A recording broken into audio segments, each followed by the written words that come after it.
This is Susan Sun Nunamaker with sunisthefuture.net. I'm here in this wonderful setting with Chris Case of Oxford PV. And let's hear, Chris, what Mr. Case, what do you have for us today? Well, we've got a technology. It's a photovoltaic technology. It's based on a mineral called Perovskite, and I'll talk about that in a little more detail.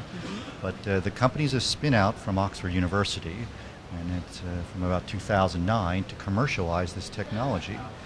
And if you haven't heard of Perovskite for solar applications, you will. And I can tell you that it is the fastest increasing photovoltaic efficiency of any solar photovoltaic thin film material ever. So just in a few years, it went from a lab efficiency of about 6% to well over 17%. So, and that's not necessarily its ultimate capability, but no other material has responded in that way. That's why we're so encouraged about the commercialization potential. So it's a thin film solar? It's a thin film material, so the entire stack is less than 1 micron thick. And of course, as everyone knows, the thin films conserve material, and one of the biggest problems with regular conventional silicon, not the amorphous or thin film silicon, is you waste a lot of material. Most of it is just physical substrate. Only a small portion of it is the active solar absorber.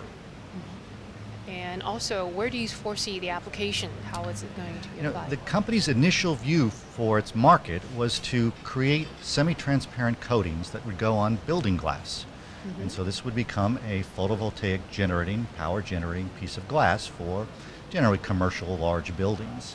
And it's still a primary focus of the company. That's a very important and interesting market that is not well served. A few companies have tried to develop materials like amorphous silicon, but they tend to be less attractive to the architects. They're brown or sort of poor colors, and our material can be made in the color of choice, apparently, which is wonderful. Gray. Yes, as well, it turns out. beginning. No, it can be actually we can make it in almost any color, but the architects said the bulk of the requests are gray, so we're prepared to make it in many shades of gray.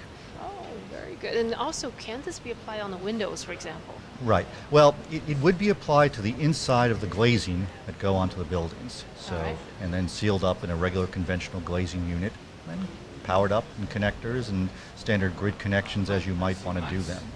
So that still remains a big market, and all the architects that we've talked to and the builders are very excited, and they're basically lining up, ready to buy. Unfortunately, we're not quite ready to, ship.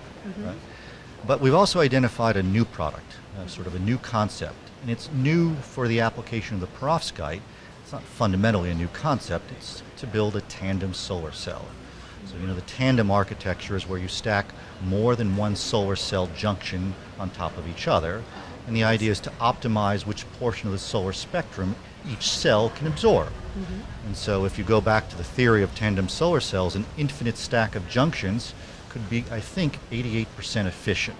Yes. Well, we're not proposing not an infinite quite. stack of solar cells or an infinite stack of perovskite layers, but we have determined that if we put our perovskite-based material on top of conventional silicon solar cells, we can boost their efficiency between 3 and 5 absolute percent.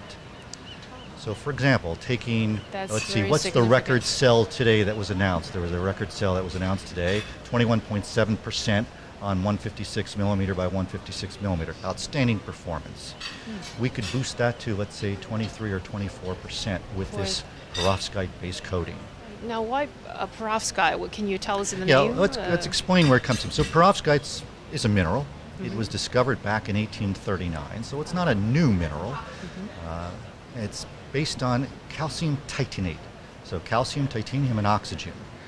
And that structure of that mineral, that's what's the basis of this solar cell material. We do not have calcium, titanium, or oxygen in the perovskite layer that we make. Well, we could, but we substitute other atoms for those three, so those anions and cations in the perovskite material.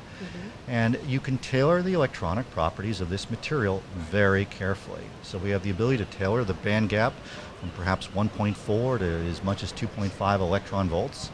And that means we can really optimize the efficiency of the secondary layer on top of silicon. Also, the reason the material is so fascinating is it is a very good solar absorber. And that's what happened. That's what made it this revolutionary, application for the solar cells. It's been studied for decades. In fact, the first publication on a similar perovskite-based material, which is a mixture of an organometallic element and a halide, was in 1880, published in the Royal Society of Chemistry. So it's been studied very well.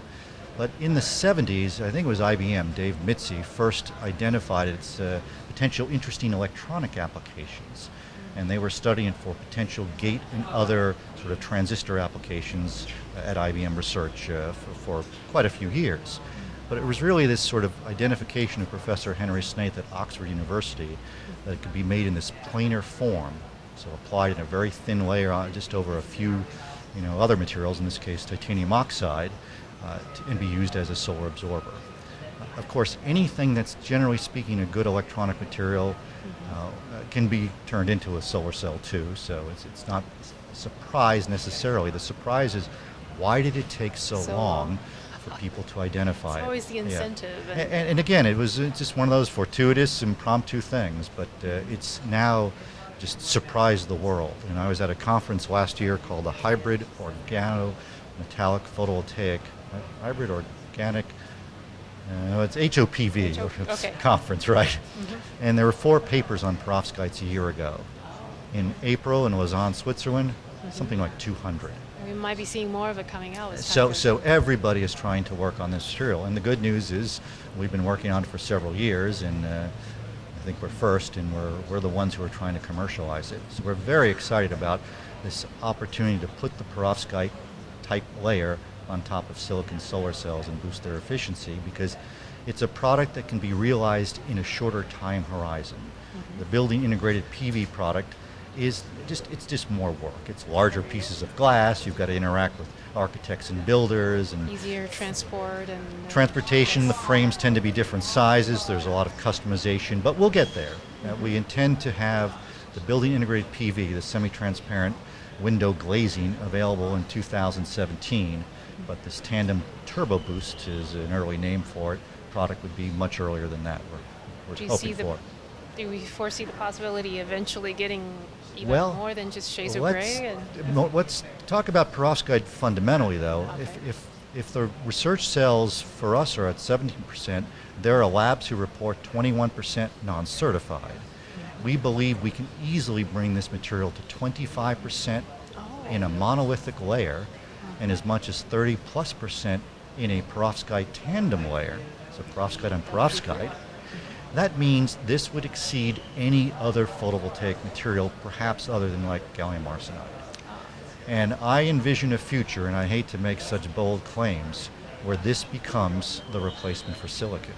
It has that potential, because no matter what you do with silicon, fundamentally you have a higher material cost. The cost to produce that high quality layer, whether it be from a bulk boule and cut up and sliced, or in a thinner form in some sort of modern kerfless deposition, it still takes higher temperatures and energies to do that, and higher purities, and the equipment generally is more expensive.